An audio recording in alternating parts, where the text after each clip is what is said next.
Good morning, students. How are you? I hope you will be fine. Students, today we are going to start another chapter of class 11th, chapter number 4, Landscape of the Soul, which is written by Nathalie Troveroy. Okay. Um, First of all, uh, we will read about the Nathalie Troveroy. Nathalie Troveroy is an European and उसको मतलब उसने हमेशा नैथली ने हमेशा मतलब जो लिखा है आर्ट्स के बारे में बहुत ज़्यादा उसने लिखा है, बहुत ज़्यादा सर्च किया है।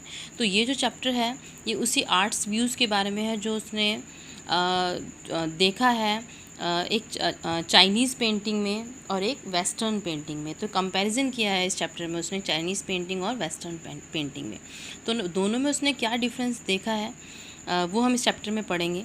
फर्स्ट ऑफ ऑल तो चैप्टर थोड़ा सा डिफ़िकल्ट है और शायद आपको थोड़ा सा प्रॉब्लम भी आए समझने में, लेकिन बहुत इंटरेस्टिंग चैप्टर है। बहुत सारी छोटी छोटी शॉर्ट स्टोरीज इसमें दी गई हैं जो हम पढ़ेंगे। ठीक है, let us begin the chapter. A wonderful old tale is told about the painter Wu Daozi who lived in the 8th century. His last painting was a landscape commissioned by the Tang Emperor Zhuangzong to decorate a palace wall. तो story शुरू होती है, एक बहुत पुरानी story बताई है writer ने, जो एक बहुत पुराना पेंटर था जिसका नाम था वू डाउजी। ठीक है, जो 8th सेंचुरी की बात की गई है यहाँ पे। उसकी जो लास्ट पेंटिंग थी लैंडस्केप उसने एक बनाया था, जो उसको बोला गया था उनका वहाँ का जो एम्परर था, महाराजा था जुआंगजोंग, उसने उसको एक पेंटिंग बनाने के लिए बोला कि महल की दीवार को सजाने के लिए उसको एक लैंडस्केप बनाना है। ठीक है, the master had hidden his work behind a screen so only the emperor would see it. अब जो मास्टर था यानी जो वू डाउजी था उसने अपनी पेंटिंग को बना दिया और अपने काम को, मतलब उसका काम किस टाइप का था वो दिखाने के लिए उसने वो जो लैंडस्केप बनाया था वॉल के ऊपर, उसके पीछे अपनी एक छोटी सी चीज़ को उसने छुपा दिया। दिखाना चाहता था वो, जिसको सिर्फ एम्परर ही देखना चाहता था, देख सकता था। For a long while the emperor admired the wonderful scenes discovering forest, high mountains, waterfalls, clouds floating and in an immense sky, men on hilly paths, birds in flight. Look, sire, said the painter. अब emperor ने वो जब उसकी painting देखी तो काफ़ी देर तक वो उस पेंटिंग को निहारता रहा, उसको एडमायर करता रहा, उसकी प्रशंसा करता रहा, उसके वंडरफुल सीन्स को, उसमें जो जंगल थे इतने अच्छे अच्छे पहाड़ वगैरह, वाटरफॉल, जो उसने जो भी कुछ वहाँ बनाया हुआ था, बहुत इमेंस स्काई, बहुत बड़ा आसमान जो उसने बनाया हुआ था, हिली पाथ्स वगैरह, उसकी वो प्रशंसा करता रहा। लेकिन तभी चिड़ियाओं की जो वो उड़ रही थी, तभी जो पेंटर था वो एकदम से बोला, लुक साया, साया मीन्स टू मिस्टर, श्रीमान, देखिए ज़रा, in this cave at the foot of the mountain dwells a spirit. अब उसने वहाँ पे जो पेंटिंग थी उसके अंदर एक माउंटेन बनाया था और उसके माउंटेन के नीचे ही उसने एक छोटी सी गुफा सी बनाई थी। तो उसने बताया था, देखिए महाराज, यहाँ पे एक गुफा है और उसके अंदर एक स्पिरिट रहती है, एक आत्मा रहती है, एक प्रेत रहता है। The painter clapped his hands and the entrance to the cave open. अब पेंटर ने क्या किया, अब तालियां बजा के अपने हाथों से तालियां बजाया और जैसे उसने ताली बजाई उस गुफा का द्वार खुल गया। अब आप देखो किस तरह की इमेजिनेशन इन्होंने शो की है कि पेंटिंग बनी हुई है और पेंटिंग के अंदर उसने गुफा में तालियां बजाते हुए उसमें दरवाज़ा खुल गया। The inside is splendid beyond anything words can convey. अब उस गुफा के खुलते ही उसके अंदर का नज़ारा था वो और भी शानदार था, मतलब इतना ज़्यादा शानदार था कि कुछ भी वर्ड्स उसके लिए लिमिटलेस हैं। Please let me show your majesty the way. अब उसने एकदम से बोला, आइए महाराज, मुझे आपका रास्ता दिखाने दीजिए। The painter entered the cave but the entrance closed behind him. अब पेंटर उस गुफा के दरवाजे के अंदर घुस गया, चला गया, लेकिन जैसे ही वो उसने अंदर एंट्री की उसके पीछे की जो दरवाज़ा था वो बंद हो गया। And before the astonished emperor could move or utter a word the painting had vanished from the wall. और इससे पहले कि एम्परर महाराज कुछ समझ पाता या उसके मुंह से कोई वर्ड निकल पाता, जो पेंटिंग जो थी वो एकदम से दीवार से धीरे धीरे धीरे धीरे करके बिल्कुल गायब हो गई। Not a trace of Wu Daozi brush was left and the artist was never see again in this world. यहाँ तक कि वू डाउजी का जो ब्रश था वो भी गायब हो गया और वो जो पेंटर था वू डाउजी, वो उसके बाद कभी संसार में नज़र नहीं आया। अब इस स्टोरी से हमें क्या पता चलता है? इस स्टोरी से हमें पता चलता है कि किस तरह से वो जो आर्टिस्ट था वो अपने अपने काम को उसने दिखाया, प्रेजेंट किया। Such stories played an important part in China's classical education. The books of Confucius and Zhuangzi are full of them. अब इस टाइप की जो कहानियाँ हैं वो भरी पड़ी हैं चाइनाज़ क्लासिकल एजुकेशन में, और जो कन्फ्यूशियस की, जुआंगजी, आपने इनके नाम सुने होंगे, इनकी बुक्स में इस टाइप की कहानियाँ खूब मिलेंगी आपको.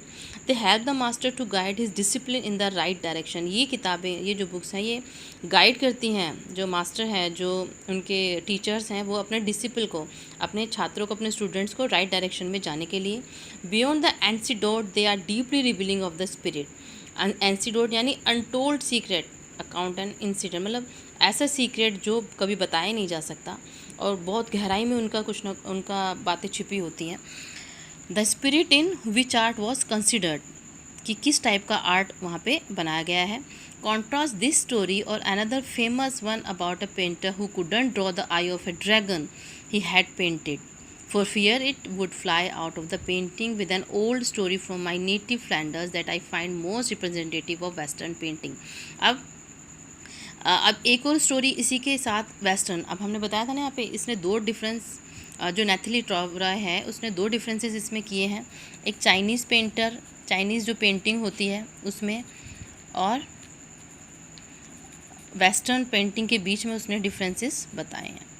अब ये क्या बताती है कि ये तो हमने जो अभी ये वाली स्टोरी पढ़ी है चाइनीज़ पेंटिंग की थी. अब उसने एक वेस्टर्न पेंटिंग की स्टोरी बताई है. इसमें क्या बताया है कि वेस्टर्न पेंटिंग में जो पेंटर था उसने क्या किया, उसने एक ड्रैगन बनाया और उस ड्रैगन की आँख सिर्फ इसी, ही wouldn't draw the I of A dragon, उसने उस ड्रैगन की आँख सिर्फ इसीलिए नहीं बनाई, क्यों, for fear it would fly out of the painting, क्योंकि उसको डर था कि कहीं वो जो ड्रैगन है वो उस पेंटिंग से उड़ ना जाए.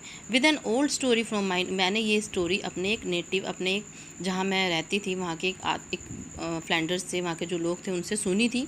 और ये भी बताती है कि वेस्टर्न पेंटिंग भी कितना ज़्यादा, मतलब उस टाइम पे कितनी रिप्रेजेंटेशन इतना पॉपुलर हुआ करती थी. ठीक है, तो इन दोनों में डिफरेंसेस से हम देख सकते हैं कि कितना ज़्यादा उस टाइम पे लोग आर्ट्स को पसंद करते थे और क्या रियलिटी में ऐसा होता था या नहीं होता था. ये चीज़ें हमें सोचने को मजबूर करती हैं. In 15th century Antwerp, a master blacksmith called Quentin Matsys fell in love with a painter daughter. The father would not accept a son-in-law in such a profession. अब क्या हुआ, एक और स्टोरी आ गई 15th सेंचुरी की. उसमें जो एक ब्लैकस्मिथ होता है, लोहार होता है, जिसका नाम क्या होता है, क्वेंटिन मैट्सी. ठीक है, तो उस टाइप की स्टोरी आ गई है. वो एक प्यार में पड़ जाता है, प्यार करने लगता है एक पेंटर की बेटी को. The father would not accept a son in law. अब जो फादर होता है वो पेंटर है, तो वो जो लड़का है वो ब्लैकस्मिथ है, लोहार है, तो वो उसके इस प्रोफेशन को पसंद नहीं करता.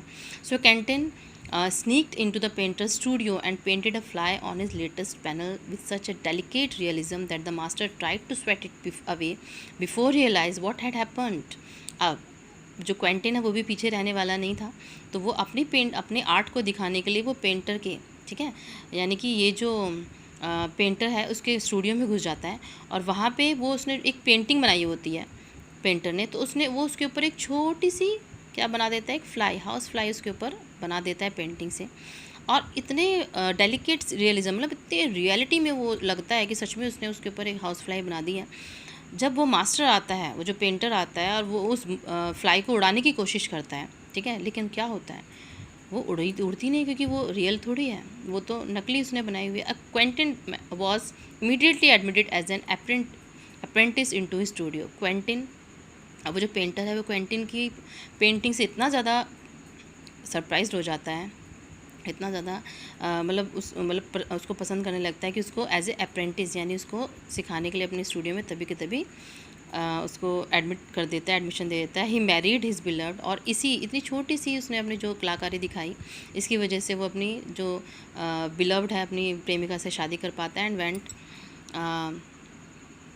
And went on to become one of the most famous painters of his age, और अपने टाइम का सबसे फेमस, इतने सारे फेमस पेंटर्स में से एक वो बन जाता है. This two stories illustrate what each form of art is trying to achieve, a perfect likeness in Europe, the essence of inner life and spirit in Asia. अब इस टाइप की स्टोरीज़, ये दो स्टोरीज़ हमें बताती हैं कि उस टाइम पे जो आर्टिस्ट थे वो उसने क्या क्या, कितना परफेक्शनिस्ट उनके काम में होता था। इल्यूजनिस्टिक लाइकनेस यानी कि एक भ्रम पैदा करते थे उनकी उनकी जो पेंटिंग में होता था, हम पता नहीं चल पाता था कि मतलब रियल है या वो हमारा फेक है। तो ये चीज़ें यूरोप में और चाइनीज़ पेंटिंग में हमें देखने को मिलती है। Okay, that's all for today. I think you have all understood the chapter.